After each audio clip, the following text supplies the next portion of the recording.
ليش يوم إلى دبد يو ديومتي يو وان تكتاتي يو هرئنا قبات بر نمنو سيچنا دابتاتي وان هندا قوتو قبدا بس أجتسي تنفلاسستي حجو مالي شايدو أدي مالي انتلقو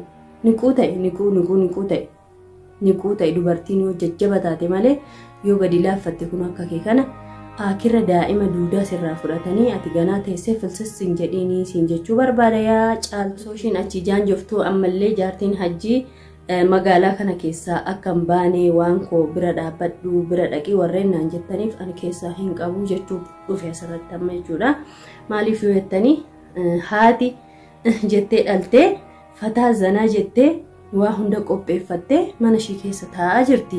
Aniin kun maalidha fakkeessa maaliifan hangana daa'imaan baa barbaada dhagaa dhiifa manaaf godhaa isiniin jechuu barbaada asirratti. Maaliifiyyuu jaartiin hajjii agafeete mujriima haa taatu malee agafeete sheexana haa taatu malee badduu haa taatu malee daa'ima kee fudhu jette in fedhu jetteen maaliifiyyuu ani sheelaanin gaafadha sheelli waan naa murteessan godha maal jechaa olti seerri maal murteessaa kun obsa namni hobsu waamatti baa jedhee hobsaa jira jechuudha. Sheexana nama gartuun illee ani Sa'iidis Abdiinis Hajjiinis Caaltuunis hundi isaanii obboleeyyan kiyya nama miidhame cuma dhaabbadhaa ga danda'u waa gochuu fi baadhaa afaan kiyya kanaan qaaqee waa tokkorra oolchuu nin barbaada jechuudha. Sa'iidiin immoo jaallattee niitii sadaffaaf dhufaa fi hin jirtu maallaqa isaatii fi maallaqa kee siirii keetiin nyaattee fixxee abdii amma immoo Sa'iiditti taruuf deemtaa. Aniif Sa'iid walii galleerraa qubeellaa walii godhachuuf deemnaa maal taanee deemnaa jette siifaa godhu rabbi annaqu kana qilee seenii yoo anaa jette maqaa kiyya qofa hin dhayin haadha sabkee bakka deemtutti. Assalaamu alaykum ashamaa harka fuunee kabajamtootaaf hordoftoota waan kun shoo jirra jirtu bakka jirtanitti nageenyi kiyya sinaa qaqqabu jechaa waan kun har'a maal nuuf qabattee dhufte jechuun keessanii onollee gawaan naaraallee agas mara hin jiru. Egaa waa'ee Caaltuu kana argitanii jirtu dheengadda kana waan taate jechuudha. Guyyaa iidaa bariisaatti kabari'u jechuudha. Mucattiin waa'ee hedduu goggorattee namtittiin illee dawaatti gootee yaa waan haaraallee miti jechuun yaa Caaltuudha summiin laatamee fi uleen ishiitti qaqqabe arrabsoon ishiitti qaqqabe waan taaraa takkallee hin jiru jechuudha. Asirratti yaada xiqqoo takkas kennatuuf dhufe jechuudha. Yaadni sun maali yoo jettanii ijoolleen hedduu waan koo maal taate maaliif callistee waa'ee Caaltuu bira maan deemnee maaf hin gargaarre naan jettanii akka yeroo baay'ee isiniin jedhuga hogguun gadda Caaltuu deemu dirqama kaameeraa fayyadamuun qabu. Ittaanse immoo ol bahee jechaan oolu ammallee deebii isiniif deebisuu barbaadanii mana Caaltuu dhaqee ture jechuudha. Guyyaa iidaa dura guyyaa lama jechuudha. Dhaqee ulaa isaanii jala akka saree taa'ee ulaa kana tumee dadhabee nama na jalaallee banu dhabee deebi'ee jechuudha. Garuu akkan dhagayetti Caaltuun manuma keessa jirti. Waan ishiin na dhokatteefis ishumatu beeka. Ani waan beeku takka hin jiru. Waan kun yookiin Caaltuu kana kadhatuuf hin dhayne yookiin immoo situmuuf hin dhufne yookiin si nyaachuuf hin dhufne shanyiin kiyya shanyii bineensaa miti waan na dheemfiteef Allahu alam ishiitu beeka. Ani waan beeku takka hin jiru jechuudha. Hundaafiyyuu amma ni maal jechuuf dhufe jechuudha. Hasbaatee har'ammoo maal jechaa jirti Caaltuuni jaartiin hajjii baddee jirti. Daa'ima kiyyaa qabattee baddee jirti jechaa jirti. Yoo badde haa baddu maal goonaree haa baddu. Bakka badde sanaayyuu asin deebiinii jedhan akka kiyyaatti maaliif yoo jettanii Caaltuun daa'ima ishiirra dhimma takka hin qabdu siniin jedhee durarraa isiniif himee jira. Ammas immoo hajjiin akbala ta'ee mataan fayyaa hin dalagiin malee innuu haasa'aa jira jechuudha. Maal jechaa jira daa'ima keessi furadhuu Caaltuu jedhanii sagadanii miila kana kufanii kadhatanii dadhabanii daa'ima ishii fudhatuu hin feene jechuudha. Ishiin fedhiin ishiin qabdu anillee durallee isiniin jedheera.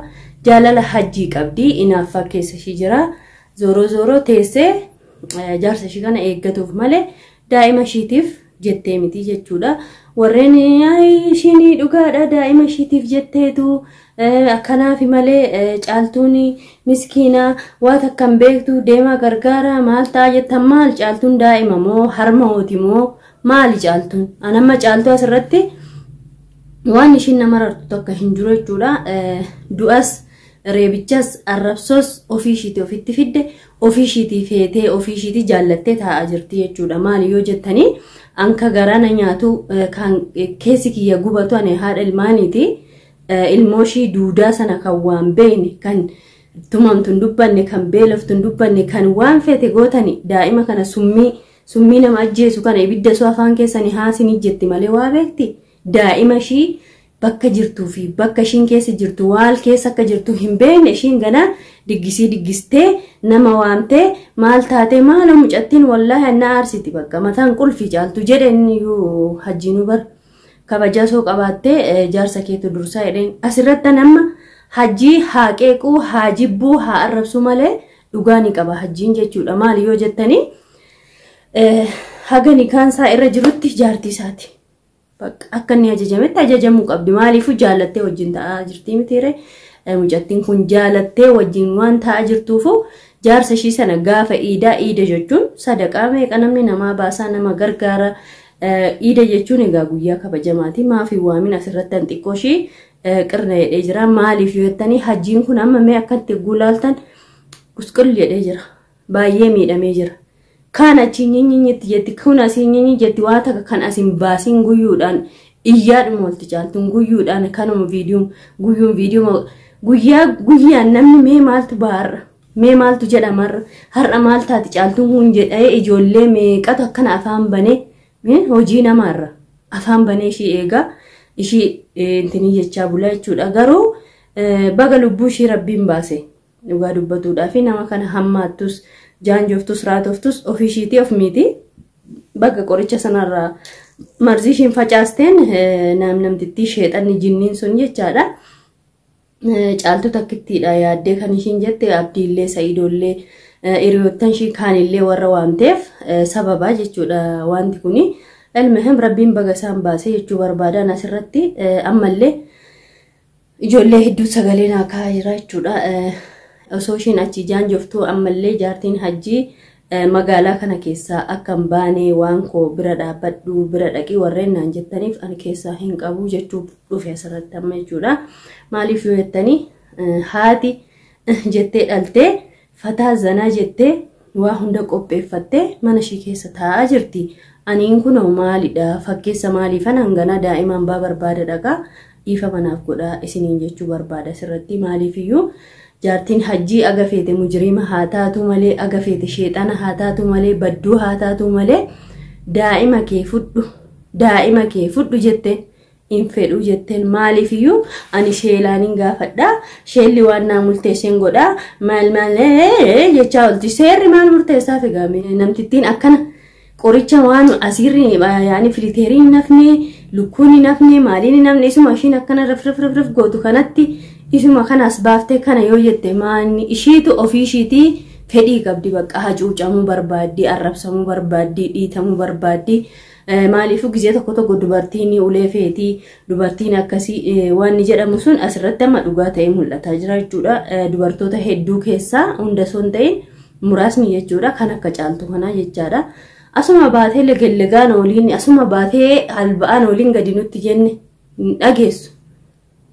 Har'a ammoo gana mucayyoon kiyyeessititti hajjii itti naa bibbilii akkas naa go'i maal ta'ii hajjii dandeessa hajjiin maa dandeessa hajjii irraa ta'ee isin hin tuqu amma waan feetan gootan mana hariitee irraa ta'ee manuma itti galu sanaallee hariitan hayyee agaa ofii keetii raatoftullee namticha sheeqatti fidii fayyisii innuu of tasarrafa jenne ittimne mee maal hajjiin kun maal si godhe gaa khalaas hajjiin fudhu jedhee si kadhate ammallee immoo sababa biraaf deemtee jechuudha caaltuun.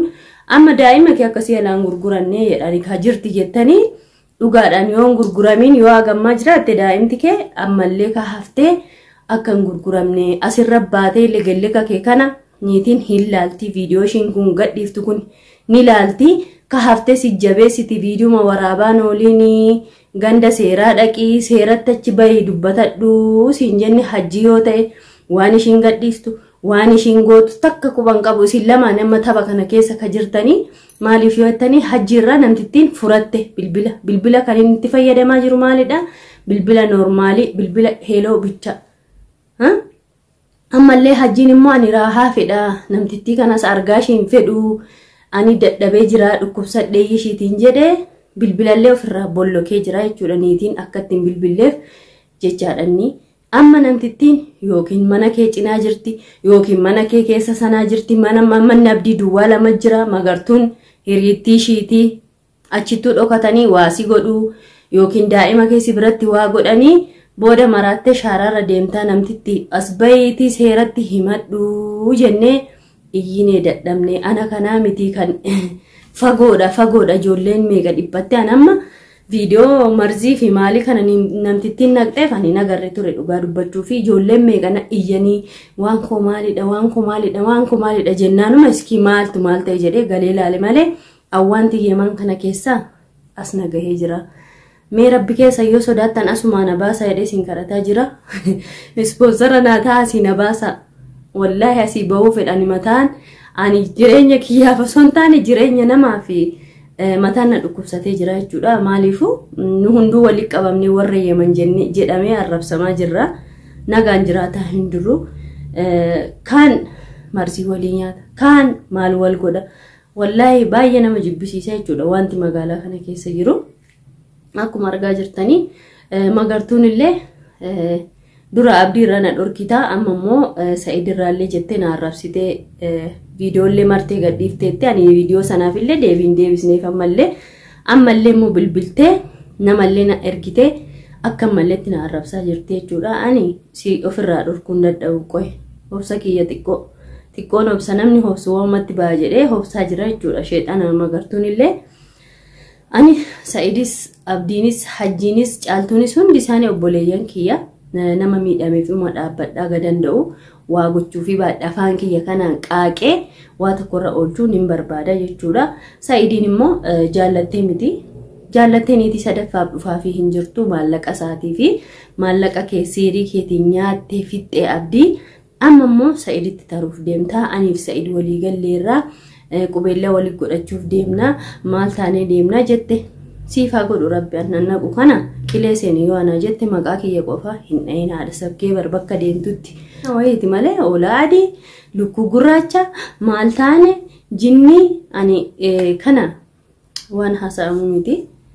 Mataan nu dhukkubsate innaa caaltuun ammallee naqqaa hin jirtu warreen egaa waan koo itti loliinii in arrabsiinii gargaariin jettan ani mana ishii dhaqee akka saree sa'a meeqachi taa'aa oolee bilbila ishiitti illee bilbila ishii illee narraa kaasuu diddee ani akkanaan deebi'ee ani durallee kabaja keessaniif deeme malee caaltuun qaata kabajaa kiyya narraa futee jechuudha. Maaliif yettanii waan ani gorse waan ani jedheen durarraa jalqabarraa waan takkasoo sooshaal miidiyaa irratti waliin bayiniin dura waan ani gorsaa ture hajjiitti na himtee hajjiin illee agammaallee akka xalaataatti na laala jechuudha. Immoo jibbaa hajjiillee hin qabu ammallee nama rareeyyuu jechuudha dhugaa dubbatuudhaa fi aga fedhe balleessuu ilmi dhiiraa akkanatti ogummataan gaccabdu kana xiqqoo namatti dhaga'ama. Kunis immoo dadhabbina caaltuuni aga fedhe mujriima ta'a inni fedhe nama badaa ta'u oguu gaala feenxaa meeqa mana ishiitti fidee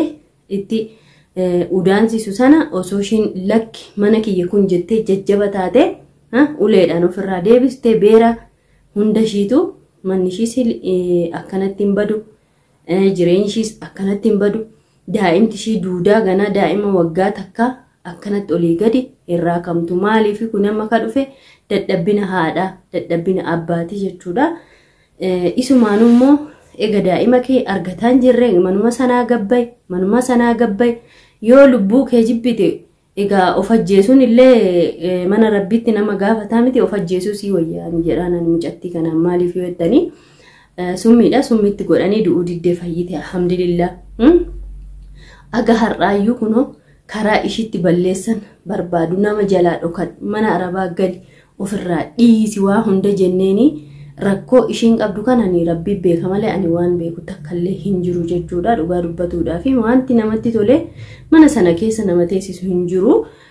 Namticha jidduu raffisanii ofii cinaa rafanii kunuu aybii guddaadha dhugaa yoo dubbanne. Ishiin fataa zanaa jettee akkamitti ayyaana dabarsuuf yaaduu miti guyyaa tokko ilmoo keessan of jalaa dhabdanii akkamitti teessu leesh yoo miila dhabde yoo dhibamte yoo waan takka taate yoo hir'ina qabaatte bar namnu si cina dhaabbataati waan hunda guutuu qabda bas achi teessee ittan falaasastee hajjoo maali sha'idoo addi maali talako niquu ta'e dubartiin yoo jajjaba taate malee yoo gadi laaffatte kun akka kee kana akirra daa'ima duudaa sirraa fudhatanii ati ganaa teessee filsissin jedhiinii siin jechuu barbaada yaa caaltu keenya.